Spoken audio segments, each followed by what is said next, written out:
Praise the Lord all. सबको जय मसीह की मैं बिलीव करती हूँ आप सभी लोग ब्लेस्ड होंगे। खुदावन की सामर्थ आपके साथ होगी, उसका पवित्र आत्मा आपके साथ होगा। वो सचमुच आपको छुएगा, आज़ाद करेगा और आज का वचन आपकी ज़िंदगियों में 1000 गुना फलों को लेकर आएगा। और मैं इस पवित्र वचन को आप सभी लोगों के लिए पढ़ती हूँ, जो वचन हमें परमेश्वर के दास अपोस्टल अंकुर यूसुफ निरूला जी द्वारा और परमेश्वर की दासी पास्टर सोनिया यूसुफ निरूला जी द्वारा दिया जाता।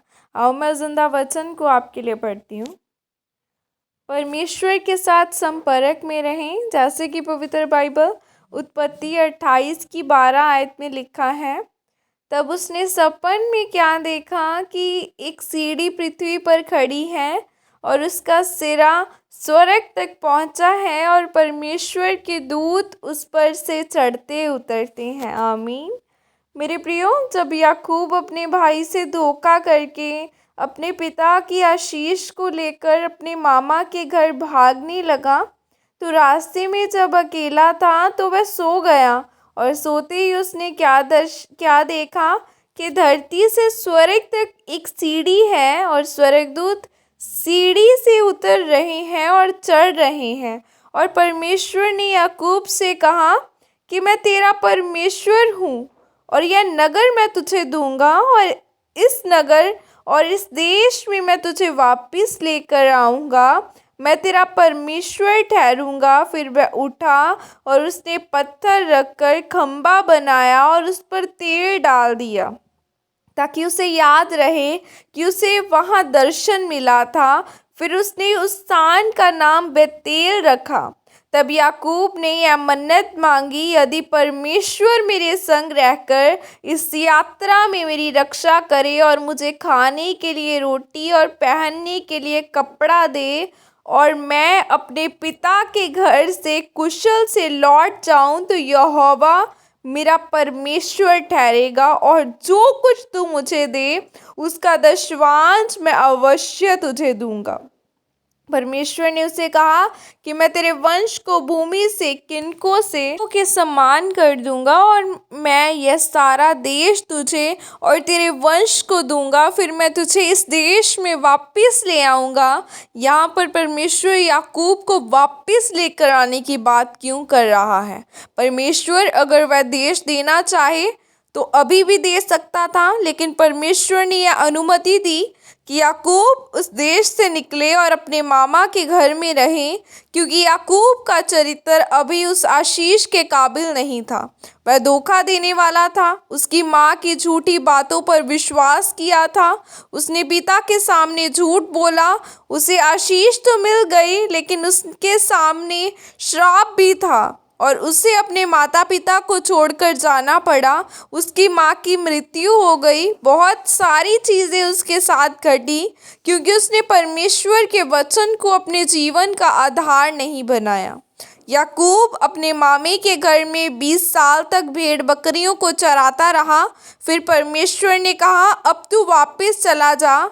जब परमेश्वर ने याकूब को वचन दिया था, उस सीढ़ी से स्वर्गदूत चढ़ते और उतरते थे, वह उसमें एक संबंध बिंदु था और वहाँ परमेश्वर ने उसे आशीष दी और सारी दुनिया के कुल तेरे द्वारा आशीष पाएंगे।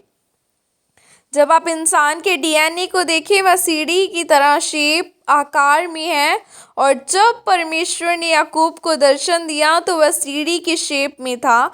उस समय कोई medical science, doctor, computer, mobile नहीं थे, सिर्फ खेत, गधे, खच्चर, घोड़े थे। परमेश्वर का यह दिखाने का मतलब था कि यह तेरे और मेरे बीच में सीढ़ी एक संबंध है, कनेक्शन है।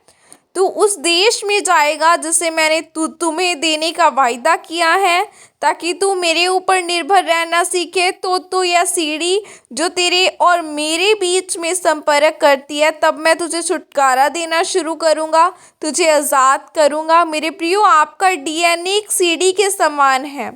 जैसे ही आप यीशु मसीह को मानते हैं, अगर आपके जीवन में हर हिस्सा बंधा हुआ है, तो परमेश्वर बाइबल में वायदा करता है कि हे दुनिया के थके हारे बोझ से दबे लोगों, मेरे पास आओ, मैं तुम्हें विश्राम दूंगा। क्योंकि जैसे ही आप मसीह को ग्रहण करते हैं तो आपका जन्म मनुष्य से नहीं, न लहू से, बल्कि परमेश्वर से हुआ है। आपका डीएनए आपके माता पिता के साथ मिलता है क्योंकि आप उनकी संतान हैं। वैसे ही आप जब यीशु मसीह को ग्रहण करते हैं तो आपका और यीशु मसीह का डीएनए एक जैसा हो जाता है। और जो वायदे परमेश्वर ने आपके साथ किए हैं कि मैं तुझे सिर बनाऊंगा, पूछ नहीं, मैं तुम्हें उत्तम आशीषें दूंगा, मैं तेरे दुश्मन से तुझे बचा कर रखूंगा, फिर वह वायदे आपके जीवन में पूरे होते हैं। इसीलिए जब शैतान आपके जीवन में काम करता है तो वह आपको अपना संबंध बिंदु, कांटेक्ट पॉइंट देता है। इसीलिए अपने जीवन में इस वायदे को पूरा करने के लिए परमेश्वर के साथ जुड़ना है, तब आप आशीषित होंगे। आमीन। यह प्रार्थना आपके द्वारा की जाए। सर्वशक्तिमान परमेश्वर, इस वचन के लिए पिता मैं आपका धन्यवाद करती हूँ और परमेश्वर मैं प्रार्थना करती हूँ कि मैं पवित्रताई में और विश्वास में बनी रहूँ और आपके साथ जुड़ी रहूँ, ताकि उन आशीषों को पाऊँ जो आपने वचन में आपने रखी है। प्रभु यीशु मसीह के सामर्थ्य नाम में मांगती हूँ। आमीन आमीन। God bless you all. Praise the Lord. जय मसीह की सबको।